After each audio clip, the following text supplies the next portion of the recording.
Bonsoir, très chers amis, démocrates africains, peuple du monde entier, chers compatriotes du Congo-Brazzaville. Nous vous souhaitons une très belle soirée. Nombreux parmi vous sont déjà rentrés dans la ferveur de la fête. Nous sommes encore au 31 décembre 2019 et nous sommes à 19h38 minutes. Ceux qui sont du côté d'Europe, du côté d'Afrique, sont déjà rentrés dans une autre nouvelle décennie que nous venons d'aborder. Mais nous avons abordé cette nouvelle décennie, nous connaissons les tenants et les aboutissants de ce qui est en train de se passer au Congo-Brazzaville. Nous allons rapidement vous parler de ce que nous allons faire. Nous savons que le boucher d'Oyo venait de faire un discours devant sa république, sa petite république dans sa petite tête. Nous savons aussi que son parti politique a maintenu les mêmes individus, quand même qu'ils ont amené Moussa Pierre, mais ça ne veut absolument rien dire parce que dans les jours qui viendront, nous vous donnerons les raisons pour lesquelles Moussa Pierre a été ramené comme le secrétaire général de ce parti. Qu'est-ce qui se prépare derrière les stratégies de Sassou Nguesso? Ça, c'est dans les jours qui viendront. Mais si vous avez suivi tous le discours du boucher d'Oyo, du tyran, nous l'appelons boucher parce qu'il a maintenant une boucherie qu'il a ouverte chez lui à Oyo. Quelqu'un, pendant plus de 40 ans, il a permis que le peuple congolais se nourrit aux cuisses de poulet, mais quasiment à la fin de sa 40e année, il pense que les cuisses de poulet ne sont plus bonnes. Il va falloir que le peuple congolais puisse shifter avec de la viande fabriquée ou de la viande en provenance de son village et de sa boucherie d'Oyo. Bon, malheureusement pour lui, le peuple congolais a écouté ses enfants dans le concept de boycott que nous avons mis en place, et ce concept a fonctionné. Le peuple congolais, nous allons donc continuer dans ce même concept de boycotter cette viande, parce que on ne peut pas faire confiance à tout produit alimentaire revenant du boucher, le criminel qui a endeuillé à plus d'1 million de morts au Congo, si nous pouvons totaliser. Et nous ne pouvons pas faire confiance à cette viande-là. Donc que le peuple congolais puisse comprendre que le boycott continue. Dans son discours encore, il a accusé le changement climatique comme étant le fléau qui emmène la misère du peuple congolais dans les éboulements, les glissements des terrains. Mais nous savons que ça peut être vrai dans des régions comme des Makoti Poko, comme au nord du pays. Ces chefs-lieux-là qui sont très proches du fleuve Congo. Ça peut être vrai dans ces secteurs, mais la plus grande partie des inondations que nous avons vues dans les grandes villes, ce sont dues à la mauvaise urbanisation, à des mauvaises constructions réalisées par Sassou Nguesso et Bouya Jean-Jacques.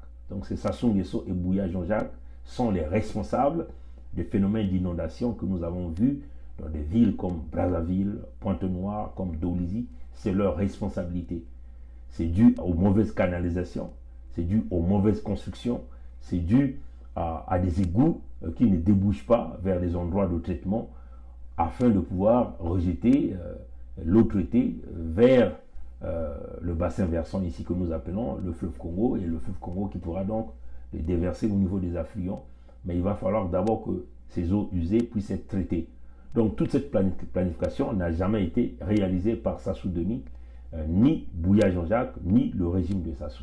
Donc Sassou ne peut pas se permettre ici de pouvoir, on peut dire, condamner la communauté internationale parce qu'il est en train de chercher des récompenses.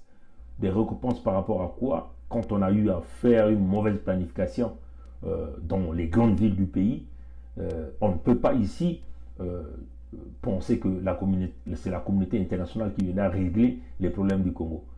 Tous les États qui sont très bien gouvernés ont ce que nous appelons dans leur planification des fonds d'urgence qui sont très souvent alloués à des catastrophes naturelles. Par exemple, les phénomènes d'éboulement, les glissements de terrain que nous sommes en train de voir au Congo, causée par les constructions de Jean-Jacques Bouya. Donc que le peuple congolais puisse comprendre que le discours de Sassou, c'est encore un non-lieu, un non-événement. D'ailleurs, quand il parle, il ne pèse pas, hein, parce que nous faisons face à l'homme consciemment qui a brisé le Congo. Bon, vous avez vu que son parti est très clair, là. Son parti l'a déjà désigné comme candidat en 2021, mais déjà quand vous ramène Pierre Moussa, qui a 78 ans d'âge, que lui vous dit qu'il est candidat en 2021, ben, ça vous dit tout. Ça vous dit que le mensonge qu'il était venu vous faire dans son discours devant son parlement d'Oyocratie, son parlement nommé, c'est les promesses qu'il a eu à faire, c'est toujours les mêmes promesses qu'il a déjà eu à réaliser dans les discours précédents, qu'il ne va jamais les réaliser. Donc, la jeunesse congolaise sera encore une jeunesse niquée par Sassou Nguesso. Donc, c'est une façon, hein, nous appelons ici la jeunesse du Congo, de s'embarquer ensemble avec nous pour que nous puissions avancer dans ce projet que nous appelons ici de la libération du Congo. Vous voyez que ce que nous vous disons, que cette génération des crocodiles, c'est une réalité. Hein, c'est une génération qui se maintient là, qui est décidée à plonger le Congo. On ne peut plus accepter que Sassou reste encore au pouvoir pendant 2 jours. On ne peut plus accepter que le PCT continue si vous voulez, de confisquer la richesse nationale, de confisquer les libertés d'expression, de confisquer notre nation pendant encore 2 heures. On ne peut pas l'accepter. Il va falloir que notre peuple prenne conscience que c'est une génération qui s'est décidée de nous briser, de nous détruire. Vous voyez? Donc, pendant que certains sont dans la ferveur de la fête, nous semblons en train de réfléchir des stratégies que nous mettons en place pour mettre terme à ce régime Sassou. C'est là où, en 2020, nous voulons voir si réellement le peuple congolais veut se libérer. Si les 92% du peuple congolais est conscient de sa libération, nous allons le faire le plus rapidement que possible pour pouvoir arrêter la misère de ce peuple. Sassou, dans le discours qu'il a tenu aujourd'hui, c'est clair. Il est incapable de faire, mais il veut se maintenir par le biais de la force. Nous, il va falloir que le peuple congolais, la jeunesse congolaise, que nous affrontons cette génération des crocodiles, que nous affrontons cette armée. Même au sein de cette armée, il y a aussi notre génération à nous qui est victime de cela. Il va falloir que nos jeunes militaires puissent comprendre que nous sommes en train de lutter, c'est pour arracher notre survie entre les mains de cette génération qui s'est décidée de mourir au pouvoir et de nous briser tout un État. Hein? Cette génération est décidée de mourir au pouvoir et de nous briser tout cet État. Maintenant, nous allons vous dire les grands projets, hein, les grands projets de 2020. Il va falloir que nous le fassions ensemble avec vous, peuple congolais. Ce n'est pas une question. Vous voyez que la stratégie, même au sein de leur parti, hein, le geste que Sassou venait de faire, de mettre Pierre Moussa à la tête au secrétariat de son parti, mais c'est ce qu'on appelle les techniques de bois. Les techniques de bois. Vous pouvez s'imaginer que Sassou va remettre le secrétariat général du PCT, donc potentiel individu qui va le remplacer, à un couillou. Comprenez ici, chers compatriotes, démocrates africains, peuple du monde entier, c'est la restitution du corps du président Marien Ngouabi que Sassou venait de réaliser en remettant le secrétaire général du PCT à Pierre Moussa. Ce que nous étions en train de dire au peuple congolais, le fait que Sassou a remis le secrétariat général du PCT à un couillou, donc à Pierre Moussa, c'est la restitution du corps de Marien Ngouabi qu'il est en train de remettre au couillou, ici. Hein, ceux qui sont avancés peuvent bien comprendre ce qui se dessine là. Mais la restitution du corps de Marien Ngouabi, ça signifie quoi? Ça signifie un coup d'état du palais. Hein, ceux qui sont avancés peuvent comprendre ça. Un coup d'état du palais. Pourquoi le coup d'état du palais? Pourquoi la restitution du corps de Marien Ngouabi à Pierre Moussa à un couillou? Parce que Sassou avait pris le pouvoir en assassinant le président Marien Ngouabi et nous connaissons tous les assassinats qui se sont suivis après. Donc du cardinal Émile Biayenda, du président Massamba Deba et tous les vaillants soldats congolais. C'est là où est partie la destruction de notre nation. Mais En réalité, comme on dit, l'assassin revient toujours à son lieu de crime. En réalité, il n'avait jamais remis le corps de Marien Ngouabi au peuple Kouyou. Le tombeau est vide là où se trouve Marien Ngouabi, au musée Marien Ngouabi là-bas. Le tombeau est vide. Vous voyez? Mais c'est une stratégie de communication. Sachant qu'il est en train de viser une élection, il est en train de viser de pouvoir positionner son fils au pouvoir au Congo, pour éviter de briser le PCT, il joue à la stratégie, les techniques de bois. Il positionne donc quoi? Un Kouyou, donc son ami de tout le temps, de Pierre Moussa, que nous connaissons tous les dégâts que ce monsieur a commis, dont la fille a fait chuter, a brisé la compagnie Eker que nous connaissons. Une compagnie qu'on a pompé des multimilliards de l'argent du contribuable congolais, que la fille de Pierre Moussa a fait chuter. Vous voyez? Donc, Sassou, en remettant le secrétariat général du PCT, c'est la restitution du corps de Marien Ngouabi. Donc nous avons là un nouveau Marien Ngouabi incarné dans Pierre Moussa qui est vivant. Donc pour récupérer ce pouvoir-là, qu'est-ce qu'il faut faire? Il faut un coup d'état du palais. Mais la stratégie de Sassou, c'est de flouer tous les classiques du PCT qui seront éliminés quand le coup de palais viendra. Le coup de palais, c'est quoi? Embrouiller le peuple congolais, faire semblant d'aller à une élection, embarquer ses opposants de farce qui travaillent avec Sassou, et le coup d'état du palais viendra. On va simplement faire asseoir Sassou, et une façon que le fils va prendre le pouvoir par un coup d'état, il va se mettre à liquider Marien Ngouabi, donc Pierre Moussa, comprenez ça, un peuple congolais. Il va liquider tous les classiques du Parti congolais du travail, donc les Ngakala, les Ngolo Pierre, et tout ce monde que vous voyez, les membres du bureau politique, il va les liquider. Il va se mettre à liquider au sein de l'armée comme Sassou Nguesso avait réalisé, mais ça sera un coup d'état du palais réalisé entre le père et le fils pour simplement positionner le fils, parce que d'une manière légitime, il ne pourra pas faire accepter à son parti le pouvoir du fils au niveau du Congo. Donc ça va passer par un coup d'état, par élimination, bien sûr supporté par tous ces classiques du système de la France-Afrique. Donc on le dit, chers compatriotes congolais, ayez l'œil de lynx, essayez de regarder dans la grande carte pourquoi Sassou va faire revenir, lui qui a fait un discours sur la jeunesse, va faire revenir un vieux de 78 ans à la tête de son parti. Comprenez ça, chers compatriotes. Donc on le dit encore, chers compatriotes, voilà pourquoi nous demandons à la jeunesse congolaise, que vous soyez la jeunesse du PCT, vous êtes tous niqués. Il est temps que nous nous ressaisissons. Ne regardez pas ce visage que vous parlez. Peut-être que vous haïssez déjà ce visage-là.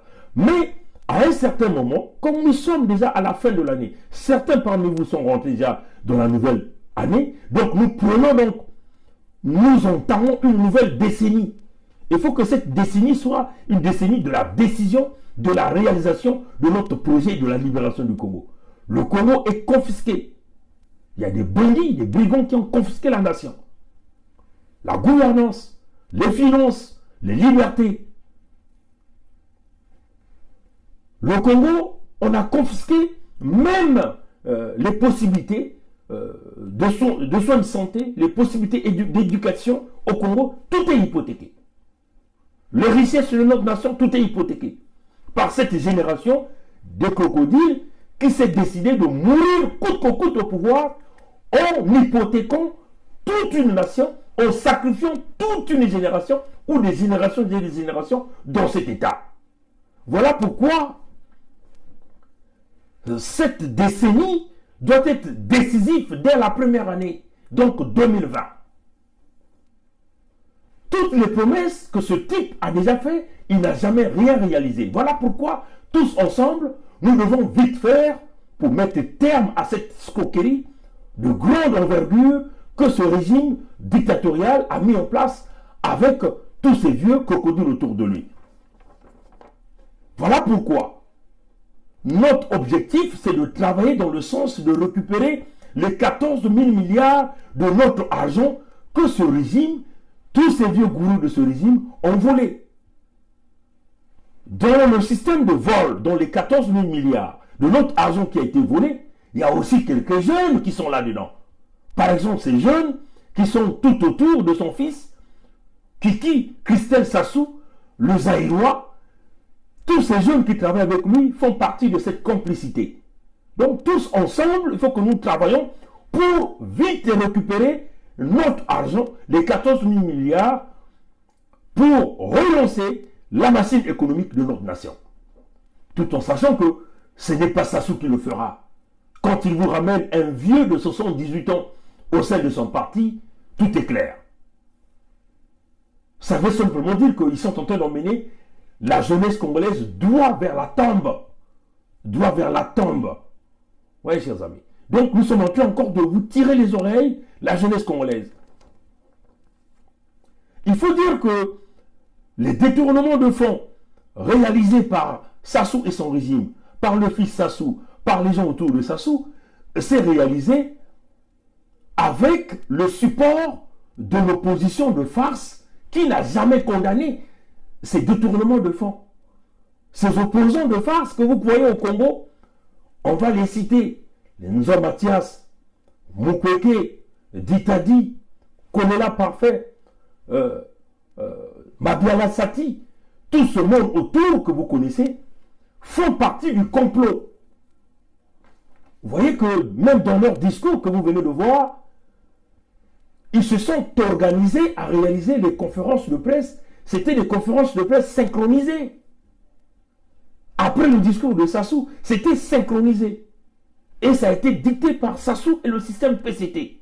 Donc, ces gens ont travaillé en connivence, en collaboration avec Sassou pour voler notre argent.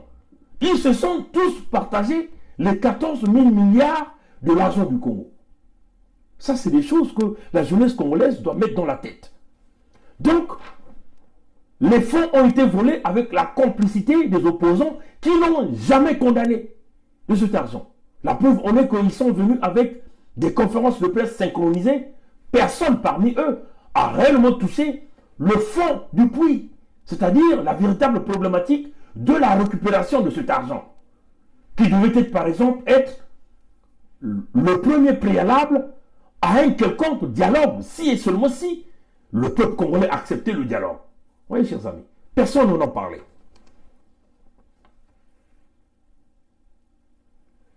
Notre objectif pour 2020, donc, avant, on peut dire que tout au long du premier trimestre, l'objectif c'est de récupérer le pouvoir pendant les 2 premiers mois ou les 3 premiers mois de 2020.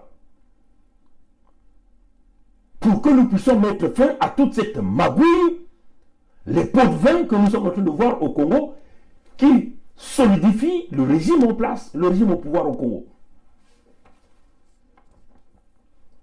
Nous devons exposer tous les coupables. Tous les coupables vont être exposés. Déjà, nous, dans ce que nous sommes en train de travailler, nous avons réussi de créer un grand cercle autour de nous, même dans la fonction publique au Congo.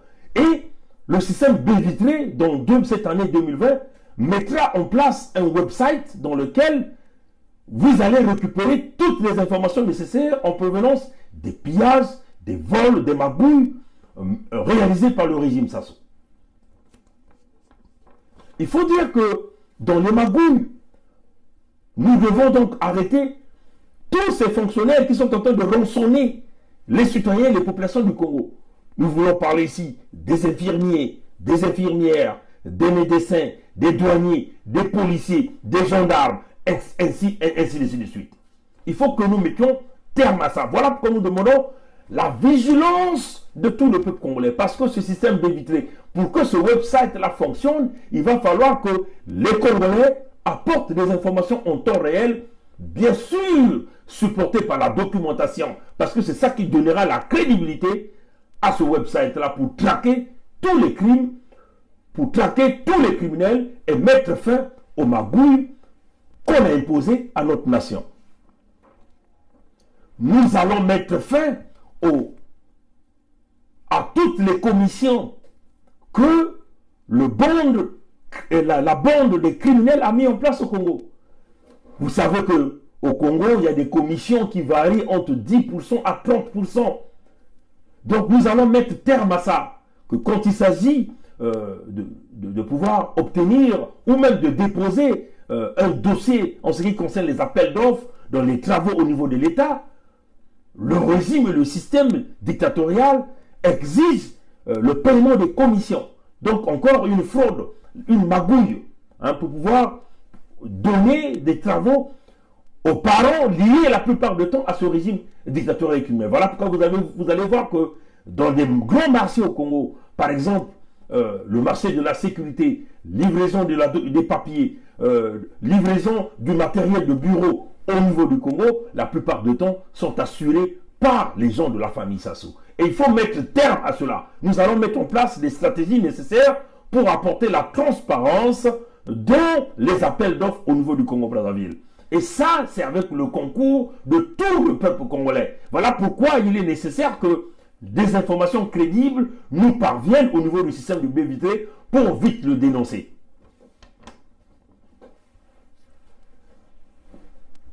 Nous voulons ici interpeller les travailleurs de la Société nationale de pétrole du Congo et de la raffinerie. Hein, que nous puissions travailler en collaboration. Ça, ce sont les objectifs que nous avons mis en place parce que le pétrole au Congo aujourd'hui représente la première source des revenus de l'État. Donc, si nous pouvons avoir l'accès dans les informations, cela va aider le peuple congolais à comprendre comment fonctionne cette entreprise que nous appelons la Société nationale de pétrole du Congo, comment fonctionne la raffinerie, surtout dans la gestion de tous les produits liés aux hydrocarbures.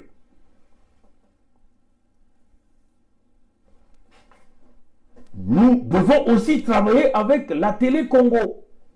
La Télé Congo qui a toujours joué ce rôle de machine de propagande du régime. La Télé Congo n'a jamais dit la vérité. La Télé Congo fonctionne dans des principes de oui, oui, oui, oui. Jamais non, non, non, non. De acclamer, acclamer, acclamer. Jamais de ne pas acclamer. Vous voyez, chers amis, la Télé Congo a toujours fait la propagande dans la mauvaise information. La Télé Congo a toujours caché des véritables informations. Par exemple, les 48 mesures que le Fonds monétaire international avait exigées au régime de Sassou avaient été flouées au niveau de la Télé Congo. Rien n'avait été dit. Si quelques informations avaient été données au peuple congolais, ça n'avait jamais été donné dans la totalité avec la clarté. Vous voyez? Donc, il va falloir que la Télé Congo puisse réellement informer le peuple congolais. Il va falloir que la Radio Congo va réellement informer le peuple congolais. Mais pour que nous y arrivons, il va falloir que nous puissions installer les libertés d'expression au Congo. Or, les libertés d'expression ne peuvent être garanties par le régime actuel. Donc, forcément, il faut qu'il y ait changement de régime pour que nous puissions obtenir tout cela. L'exemple que Sassou venait de montrer encore, ou le PCT en général venait de montrer ici, en vous apportant un papa de 78 ans comme secrétaire général de ce parti, c'est une façon de vous dire que Sassou ne sera jamais l'individu qui apporterait des réformes au Congo-Brazzaville. Tout État avance par des réformes structurelles. Sassou l'a toujours dit, des réformes, mais il ne l'a jamais fait. Vous voyez, chers amis, nous sommes toujours restés dans le fonctionnement de l'Antiquité. Même les colons, tout ce que les colons nous ont laissé, ce système a tout brisé. Vous voyez, chers amis. Donc, l'exemple de Moussa à la tête du PCT, c'est une façon de vous dire que nous serons là des crocodiles qui ne changeront jamais leur peau. Donc, ils ne porteront jamais les réformes pour faire avancer notre nation. Nous allons continuer à demeurer avec le même système de santé où des hôpitaux sont dysfonctionnels, quasiment inexistants. Nous allons continuer de voir des écoles qui n'ont jamais été construites. Nous allons continuer d'avoir les bâtiments longs avec un tableau noir. Il n'y a même pas de table banc. Donc vous voyez que, chers amis, ça veut simplement dire que pour détruire toute une nation, il faut briser le système éducatif, il faut briser la jeunesse. Donc on le dit, ce n'est pas Sassou qui apporterait ces réformes et nous demandons à la jeunesse congolaise de se lever en bloc pour mettre terme à cela. Encore, les abus graves, les violations graves sur les droits de l'homme vont continuer. Des assassinats vont continuer. Le pillage va continuer. si nous restons là intacts en train de regarder Sassou nous briser notre nation. Donc on le dit, peuple congolais, pendant que vous êtes en train de boire, de consommer de l'alcool, de manger des quantités de nourriture, vous devez savoir que le lendemain n'est pas garanti au Congo. Tous les enfants qui naissent aujourd'hui n'ont aucun avenir au Congo tant que Sassou va être là. Alors notre objectif ici, c'est d'empêcher que Sassou reste là durant les 3 premiers mois du régime, durant les 3 premiers mois de l'année 2020. Cette décennie doit être une décennie de décision.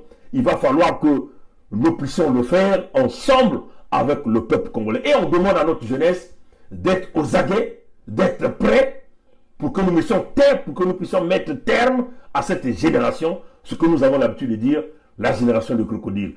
Et, chers amis, on vous le dit, il va falloir qu'on le fasse sans état d'âme. Il va falloir qu'on le fasse sans émotion. Parce que cette génération n'a jamais eu d'émotion pour nous durant les 40 ans. Il va falloir qu'on le fasse sans retenue. Il va falloir qu'on le fasse correctement, tranquillement et sûrement. Voilà pourquoi nous invitons la jeunesse congolaise, que tu sois du PCT, de l'opposition, de la société civile, que tu sois du nord, de l'est à l'ouest, du sud. Tous ensemble, c'est maintenant ou jamais pour la libération du Congo. Voilà, donc nous voulons simplement vous souhaiter bonne année, mais nous allons venir avec notre allocution, les grandes lignes de notre allocution dans les jours qui vont venir. Continuez votre fête, on ne va pas vous retenir longtemps, que le Dieu créateur nous guide, que les esprits de tous ceux qui nous ont quittés, ceux-là qui ont été assassinés par Sassou, puissent continuer de nous guider, de nous protéger, et que 2020, avant le premier trimestre 2020, nous voulons voir si réellement les 92% du Congo veulent forcément se libérer de la dictature, du joug de la souffrance, veut forcément se libérer du joug de la répression du régime Sassou. Nous voulons voir le peuple congolais à l'œuvre, surtout les jeunes. Nous avons là notre opportunité pour marquer le grand changement et nous savons que la communauté internationale n'aura pas de choix, c'est de nous accompagner. Merci d'avoir suivi ce direct et passez une bonne nuit et bonne fête. Allez, à plus tard. Au revoir.